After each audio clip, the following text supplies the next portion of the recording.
កាលពីមុនខ្ញុំធ្លាប់ជាមនុស្សដែលមានចិត្តចរិតមិនល្អខ្ញុំចេះតែបង្កបញ្ហាជាញឹកញាប់ខ្សែគប់ជាមួយអំពើអាក្រក់គ្រប់បែបយ៉ាងការងារមិនថិតថេរប៉ុន្តែដោយមានវាសនាល្អថ្ងៃមួយខ្ញុំត្រូវបានណែនាំមកពីហ្វាឡុនតាហ្វា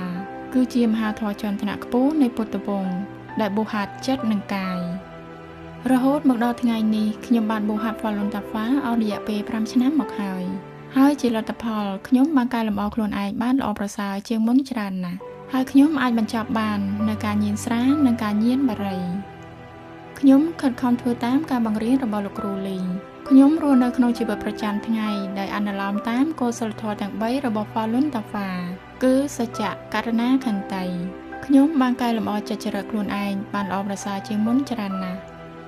ពីមនុស្សម្នាក់ដែលចេះតែបង្ករឿងពេលនេះបានប្រែប្លាស់ជាមនុស្សម្នាក់ដែលមានចិត្តស្មោះត្រង់ចេះគិតដល់អ្នកដទៃមានខន្តីនិងចេះអនុគ្រោះចំពោះក្រុមគ្រួសារនិងមនុស្សដែលនៅជុំវិញខ្ញុំគ្រាន់តែចង់រស់នៅក្នុងជីវិតសន្តិភាពធ្វើអំពើល្អនិងចូលរួមចំណែកដល់គ្រួសាររបស់ខ្ញុំហើយបន្ទាប់មកដល់សង្គមប្រសិនអ្នកមានពេលវេលាសូមស្វែងយល់អំពីហ្វាឡុនតាហ្វាឬហៅថាមហាធម៌ដើម្បីទទួលបានអត្ថប្រយោជន៍ពីវា